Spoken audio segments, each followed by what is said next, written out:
You're listening to So You Ought to Start a Business podcast, and I am your host, Ingrid Thompson. And today we have Kenzi Wood on the show.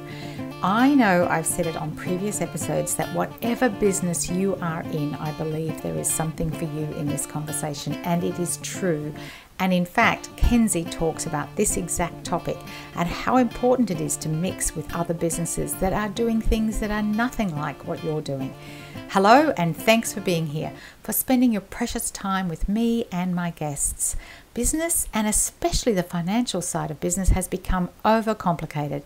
I am here to simplify it, and my guest today, Kenzi, adds to this simplification in amazing ways.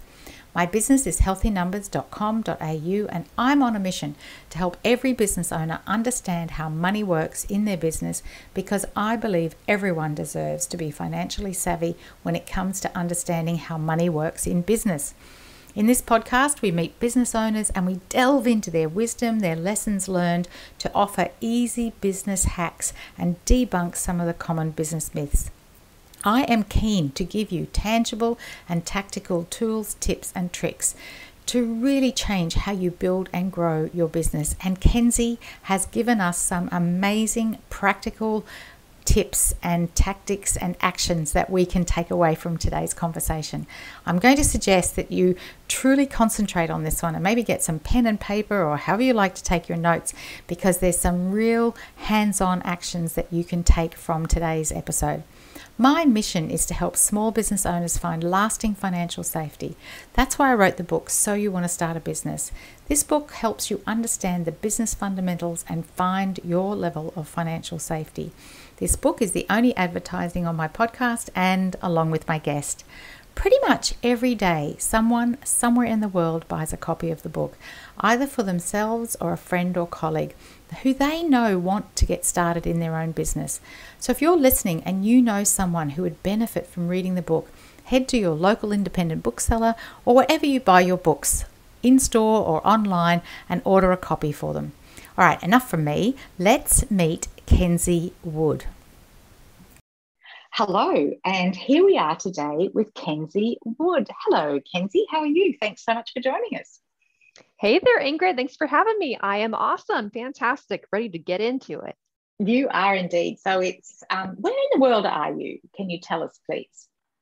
Yes, I am in sunny San Antonio, Texas. So it's summertime right now here, and it is boiling hot. You could quite literally cook an egg on the sidewalk. I have tried before, and you can. So I'm inside right now enjoying the AC. But yeah, I love it here, but boy, the heat will get to you. The heat will get to you. And Kenzi, I am going to we had a little quick discussion before we got started. And because Kenzi's in Texas, I said to her, did she know Adrian, as in yoga with Adrian? And Kenzi, what a coincidence. Yes. So I'm in San Antonio, but Adrian is in Austin. And I happened to be in Austin one weekend, and she was doing yoga classes. So I got to see the real yoga with Adrian. So I managed to stay calm, but inside I was freaking out. So she's wonderful. Yeah, she's one of the best Texas has to offer. We love her. She is indeed. All right. Well, let's talk about business. And, in fact, that's an amazing business, which I could certainly talk about another time. But Kenzi, let's talk about your business, because that's why we're here. How do you describe your business? Yeah, so my business is a content writing agency. It's a content writing agency of only one person, it's me, but it is a content writing agency nonetheless. So I mostly work with web design firms, SEO agencies, and marketing agencies, and I write copy for their clients. So that's usually blogs, but sometimes it's press releases, websites, social media, advertising campaigns, whatever they need written. I kind of step in and do that from both a marketing and an artistic, creative perspective. So it's different work. There's something different every day, depending on what my clients throw at me. And that's what's so cool about it, is I never really know what I'm going to do. But boy, it's always a fun ride. So I really enjoy what I do. It's good work. It is. And it sounds like it. And we've got the camera on, and I can feel your energy absolutely through that. So when did you start this business? there were two starting points in my business. So the first one was back in 2015. I was newly married. I had all of these student loans, which, you know, in the America, we're famous for our student loans. I had an enormous amount to pay off. And I started a side hustle to pay off those student loans. And I heard one of my friends mention, have you tried freelancing? And I said, no. And I hopped onto a platform. It was called Elance at the time. It's now Upwork. They were acquired. Yeah, I hopped on there and I made $50 whole on one of my contracts. And I thought, wow, this is amazing. And it kind of escalated from there. So that was the starting point. But the real kicking off point officially, as far as tax reporting is concerned, happened in 2018 when I actually took my business from a side hustle into a full-time job. So I've been doing this for going on 3 years this fall. I can't believe it's been 3 years. It feels like I just started. But yeah, it's been 3 years and it's been quite a journey. So talk us through, because I think this is the sort of thing people are really interested in, is why did you want it to go from the side hustle to being your full-time, you know, like the thing that you do, the business that you have? Why did you want to have it full-time? Absolutely. So I was raised with the notion that you need to work for someone else. You need to have a steady 9 to 5 job with benefits and steady pay and things like that. I was quite happy doing what I did. I was in marketing for several different companies through my career. I did both startup, I was in enterprise marketing, kind of did the full spectrum. And what I found was that I wasn't upset with the work so much as the culture that we have here in America around work. You know, you're there all day. There's no control over your schedule. There's no flexibility. And I realized that, and we can touch on this a bit more later, financially, I was making the same amount of money hourly writing as I was working for someone else. So the money was the same, but I had more control over my time if I would freelance. So that's mostly why I made the switch, was this power and this control I have over my life now. I took a nap today for an hour and I just turned my phone off and nobody got mad at me because I'm the boss.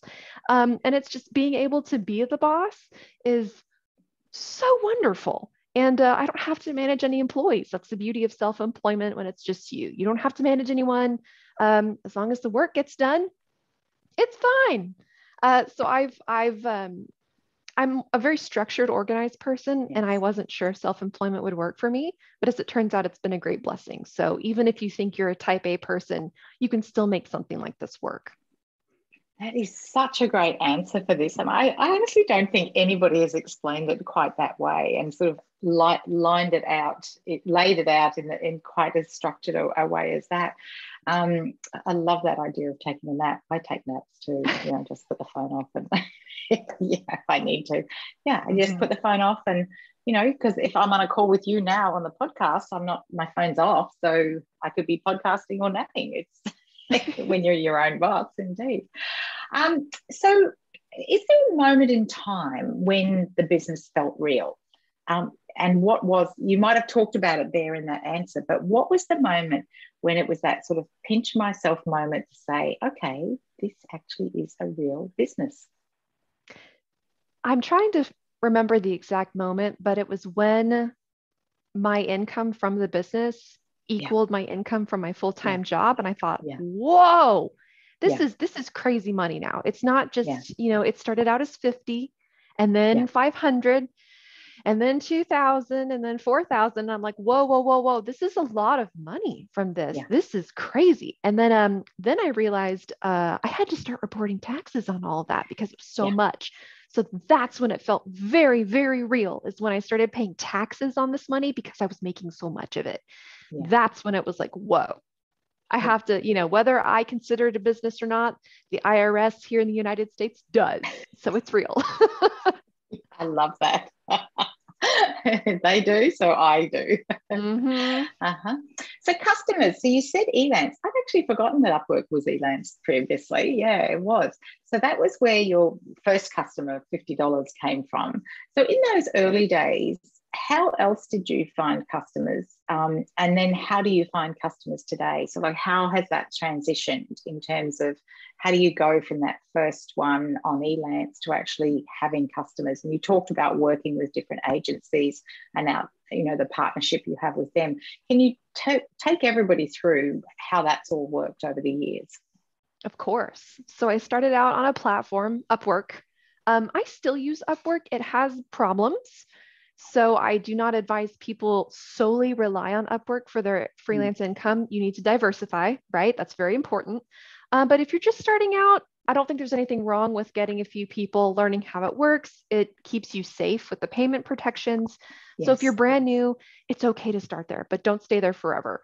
So in my case, I was a marketer before, so I kind of knew already. I had an idea of what would work and what would probably not work. So I focused my efforts instead of doing everything I could to find customers.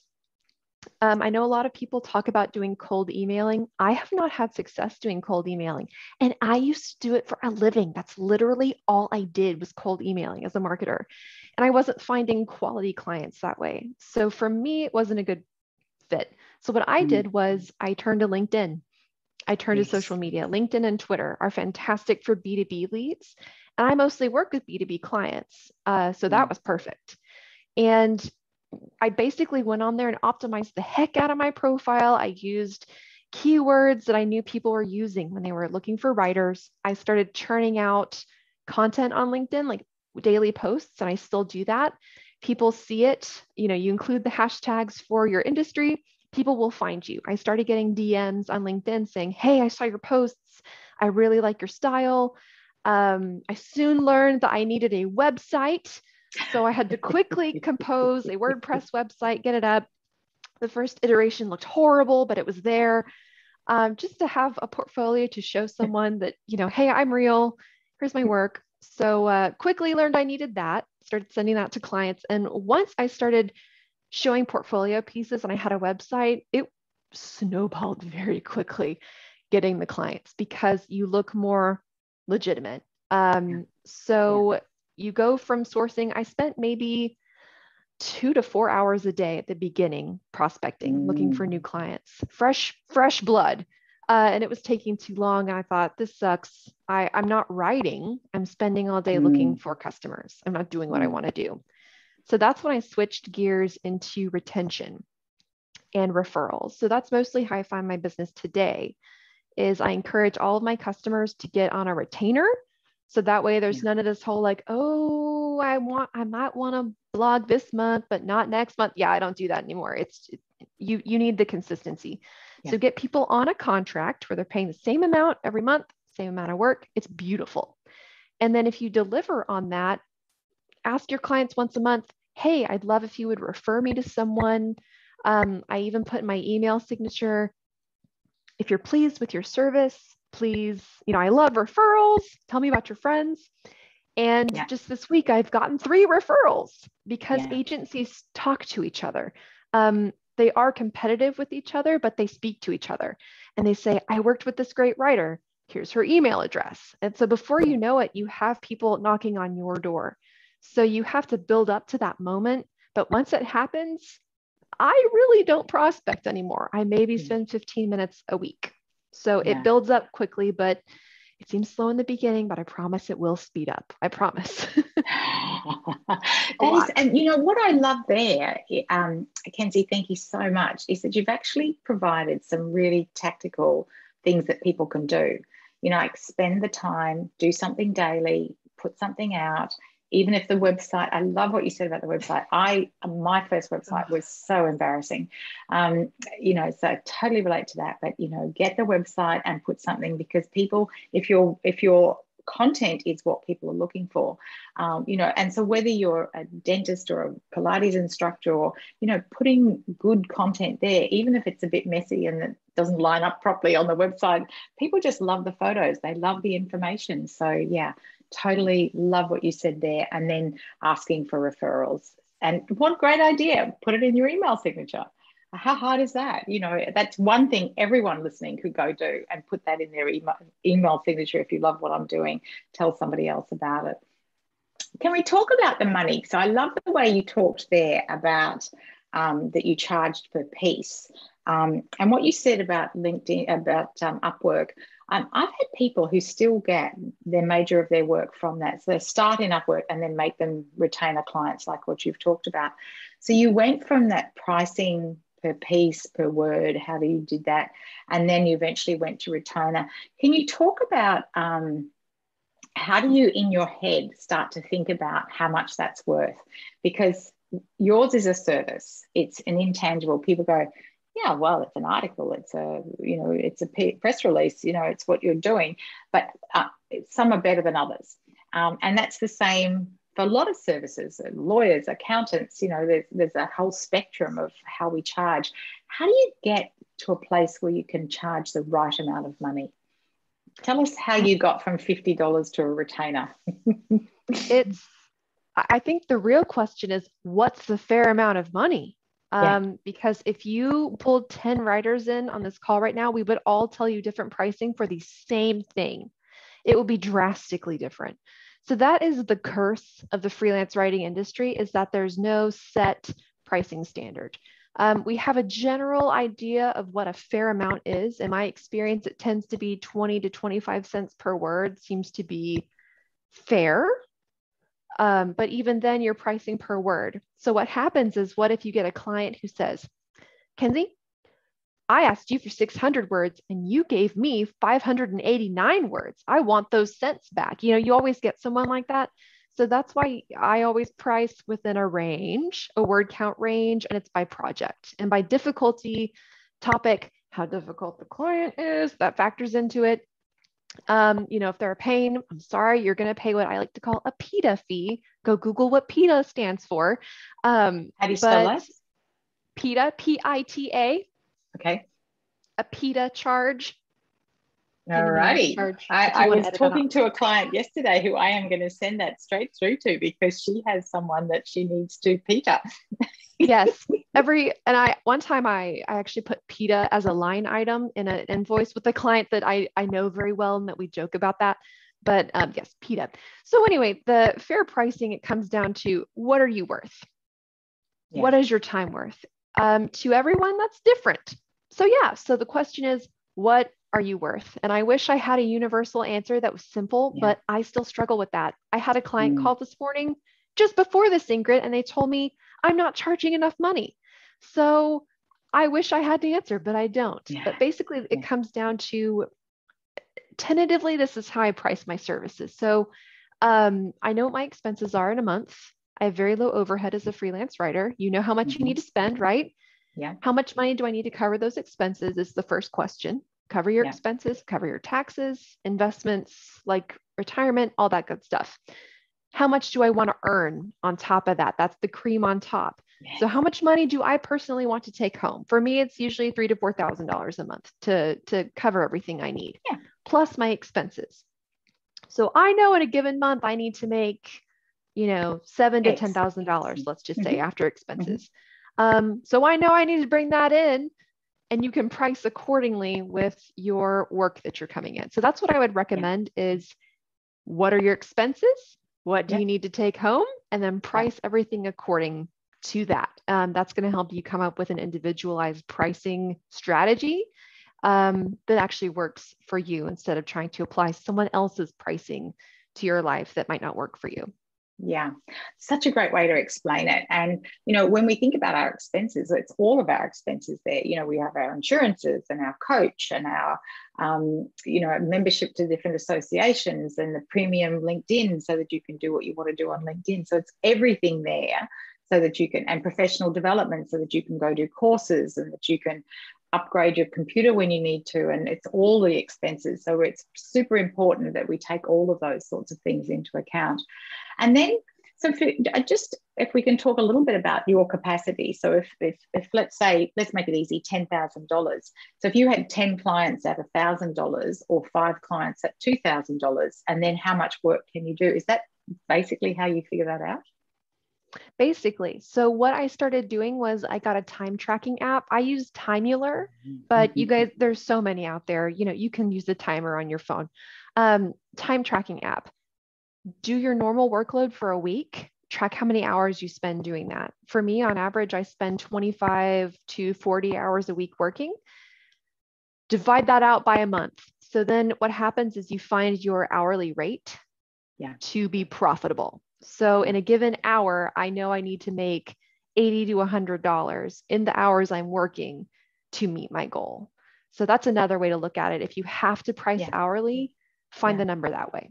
Yeah. And that's the hours that you actually spend doing work that's billable, not the hours you spend prospecting, because there's no money in that side, is there? Thank you.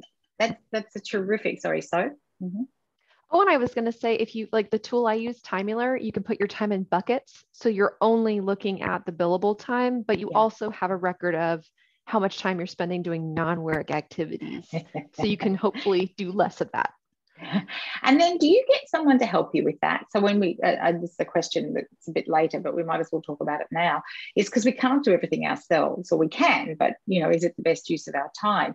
So, have you outsourced some of the tasks that aren't really your best use of your time? Have you, and what have you outsourced, and in what order did you do them? So that, because sometimes it's like, let's get rid of that first. I know. I actually, everyone, if you could have seen Kenzi's face when I said that, she pulled such a lovely face. It was like, yep, I can absolutely sending that off to the, I'm a big fan of outsourcing. So I only outsource a few select tasks. I do have a virtual assistant, and she's actually having to leave me soon. Her children are starting school, and she's starting a separate business. So I'm losing her, which I'm very sad about. She's become like a dear friend to me. So Kelly, if you're watching this, I hope you're doing well. But what I use her for is basically all of the tasks I hate doing. That's it. That's all you got to do. So a virtual assistant, you have to bring someone on who is okay with doing a collection of maybe not so pleasant activities. So in my case, sometimes I had her do research manually to build a cold email prospecting list for me. I said, go find 50 nonprofits in the San Antonio area for me to pitch to and fill it out in this Excel sheet. And she was like, absolutely happy to do it. And I would hate doing that. And I pay her at a rate that, or like for, I guess like labor where like your time is better spent on paying work by customers, go and have them do work that's I say lower value. It's still valuable because you're paying for it, but it's not a good use of your time. So I have her do prospecting data collection. I also have her schedule some of my social media, which like I kind of like give her ideas and then I have her just kind of put it together for me. I have not granted control of my email inbox yet. I'm very protective of that.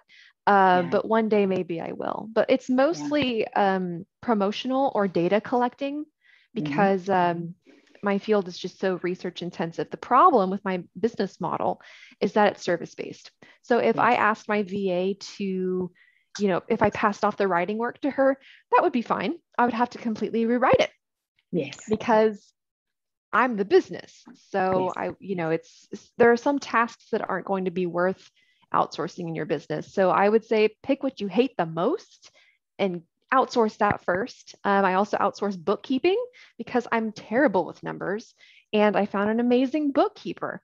And I used to have actual nightmares of the IRS coming to my door and like arresting me. I pay my taxes. I probably pay too much in taxes because I'm so scared of them.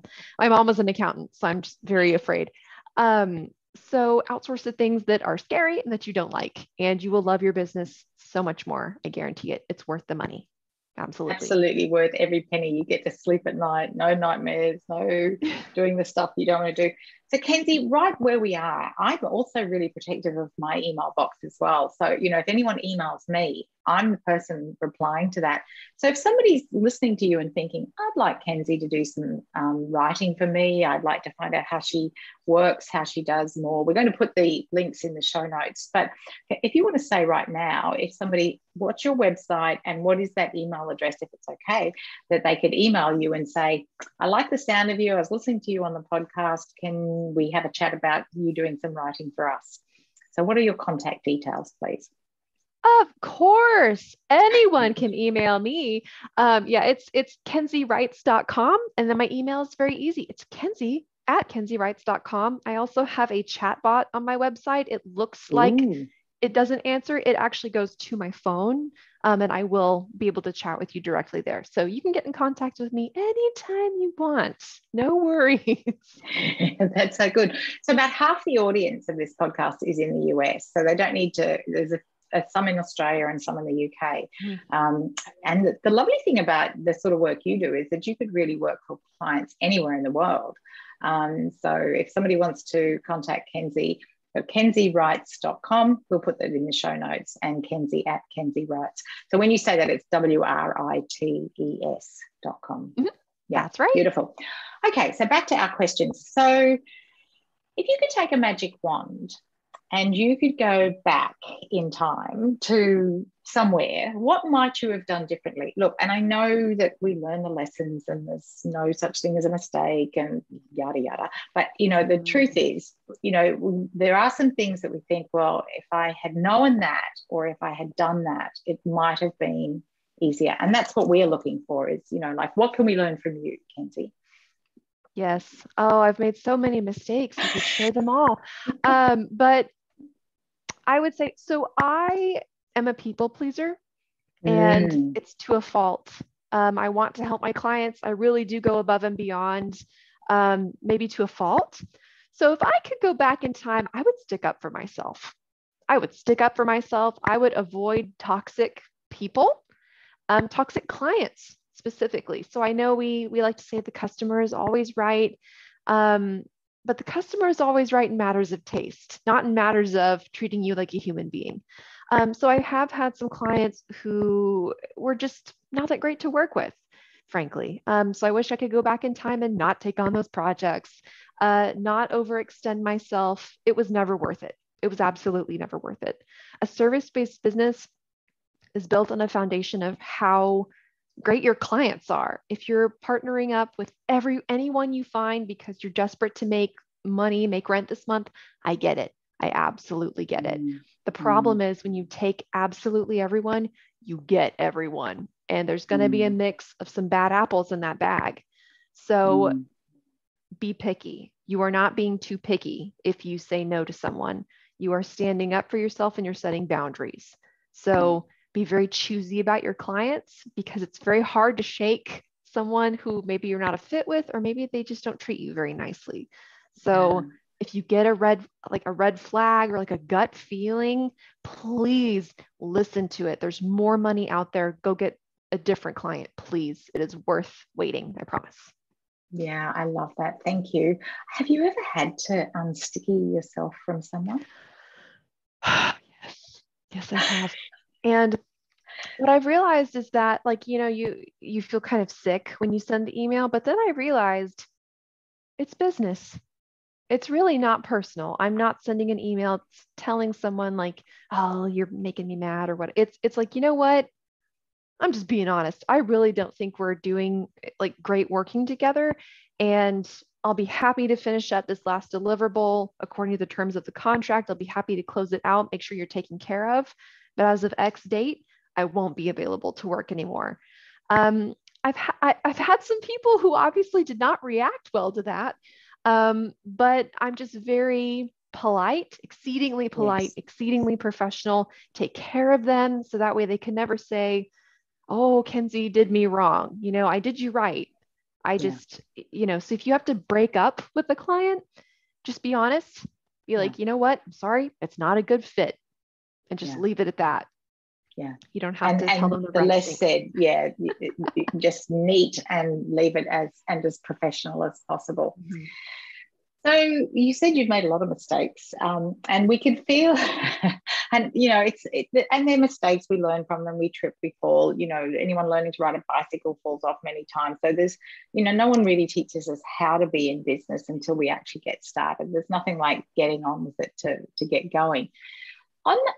We have to be able to pick ourselves up, but there are some times when it just feels like you can't go on, when it's tough, when it's difficult, when it's hard, whatever the language we use, you just sort of, you have one of those days and you just want to pull the thing up over your head and say, I'm just not doing it today. But we have to keep going because we've got obligations.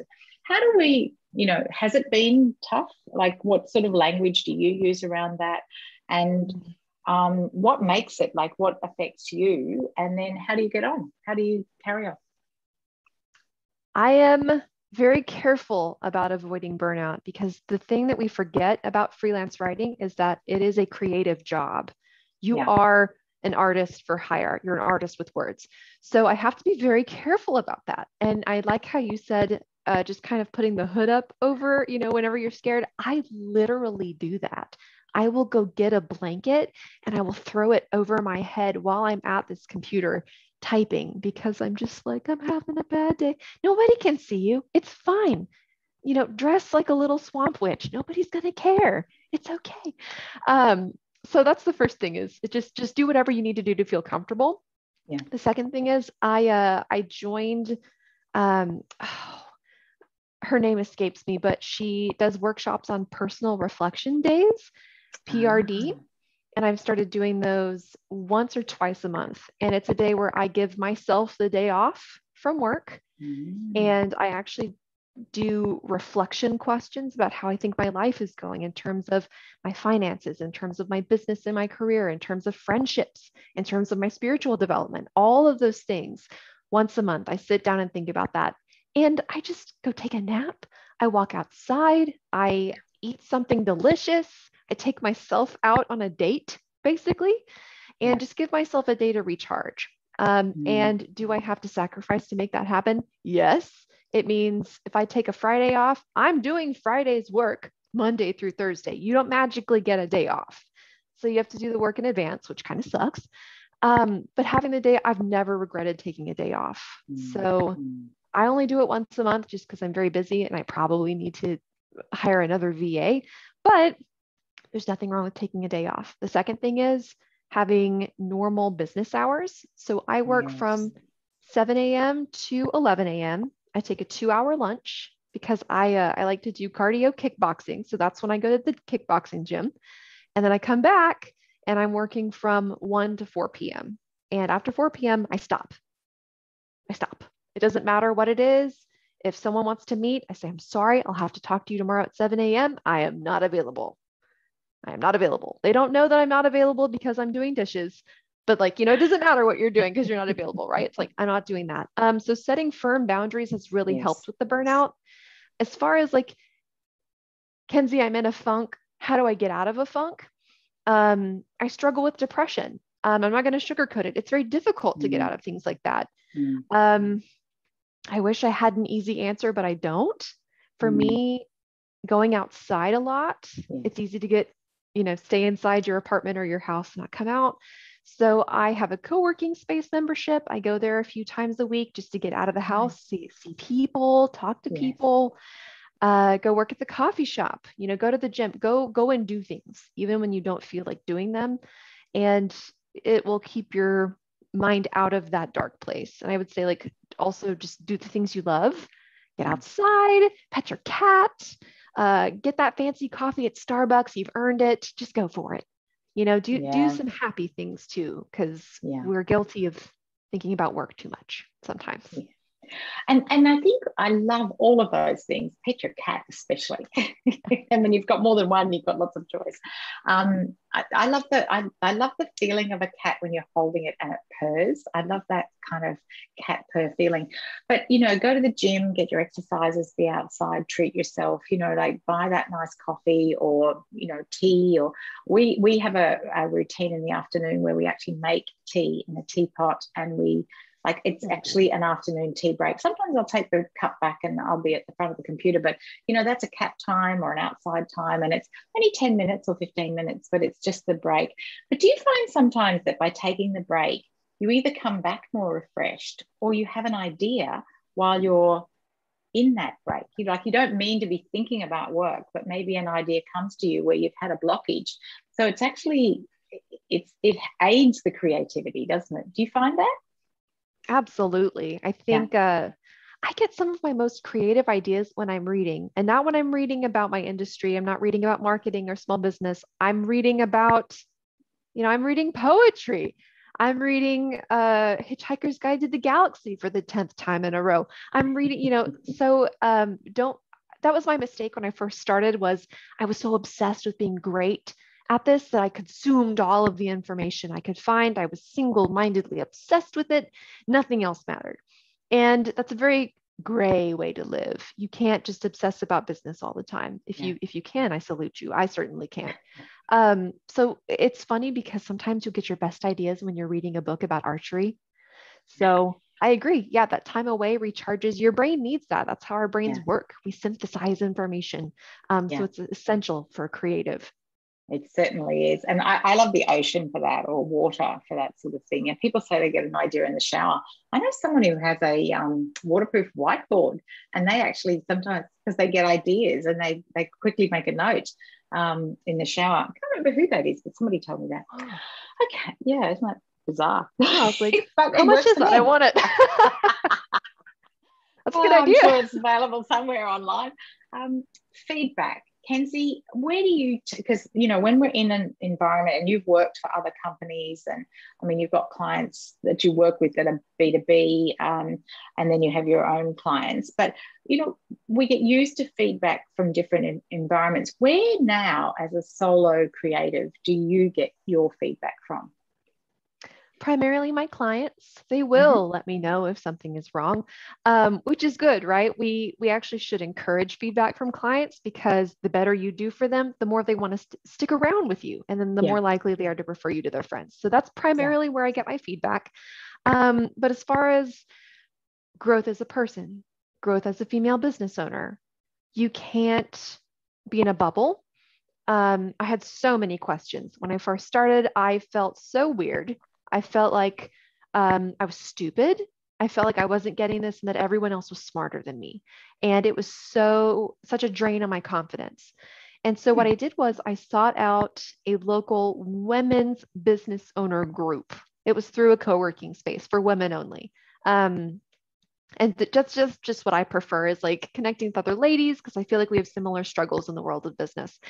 And none of them were freelance writers. They were all different industries, different niches, different business models, but it didn't matter. In fact, it was better because we had such a diversity of experience and opinions that I got awesome feedback about my business from a woman who runs a holistic therapy business. And it applied to me. So try to seek out other business owners, especially people who aren't in your niche. Sometimes it's good to find someone like you, just to kind of, shoot the breeze, or be like, oh my gosh, I can't believe this client did that, and kind of, share a beer. But as far as getting cool, original ideas and feedback, I would say go with people that aren't even related to your industry. You never know what you're going to learn. It's so cool. Very cool. Yeah, I'm a real fan of that mixing around. And I really encourage people, like even with a conversation like ours, is that any business can learn from what you're talking about, because what you're talking about are business fundamentals for anybody who's providing a service. And ultimately, we're all providing a service, whether we're doing that through a product or we're doing it through labor, and our own expertise and wisdom. Okay, so I think we could just chat for such a long time. But Kenzi, as we bring this to a close, how would you leave our listeners? Is there anything you haven't had the chance to say? Or I'm sure we could, like I said, we could talk on for ages, but we do need to bring it to a close. What would you leave us with? What is your parting words of wisdom, please? My parting words of wisdom would be that it's okay to be afraid. Don't let the fear stop you. So I was terrified of doing math, accounting, taxes for my business. And to be honest, it stopped me from going full time for several months because I felt like I wasn't smart enough. I was scared. And I let that fear stop me. And I regret that because I could have used that time doing what I love instead of being so fearful. So fear is a natural response, but you have to learn what's worthy of your fear and what is an exciting adventure that might give you butterflies, but there's not really a threat there. So it's okay to be afraid, guys. As long as you are smart about taking a risk, go for it. Just go for it.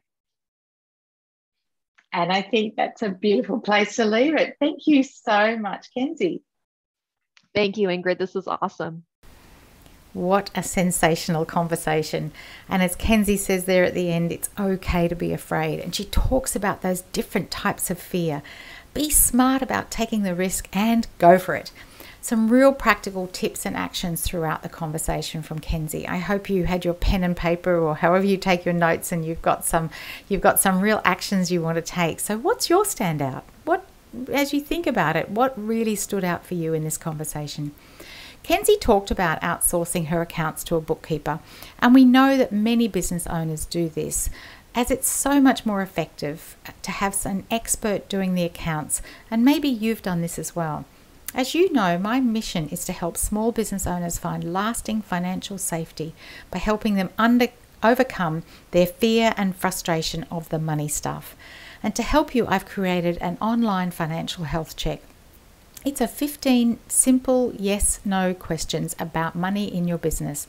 Go to healthynumbers.com.au/health check, all one word. It is completely anonymous, and you receive a detailed personalized report when you're finished. Even if you don't put your email in, you can still read the report right there on your screen. If you actually want to receive a copy, you can put your email in, and a copy of the report will be emailed to you that you can go back to. It's a personalized report depending on your answers. Go to healthynumbers.com.au/health check. The aim is to help you understand where you are strong when it comes to the business financials, and the areas where perhaps you're not so strong. And there are suggested resources that I have created to help you. Some reading, some blogs, some webinars, some masterclasses that I've recorded. Stabilizing the financial side of business goes a long way to creating financial safety for you. So, listening to the conversation with Kenzi, and what action are you inspired to take today? When we pursue business and entrepreneurship based on core values and the deepest integrity, and at the same time build a financially successful business, we live richer, fuller lives. As always, what action are you inspired to take today? Till the next time, thanks for listening.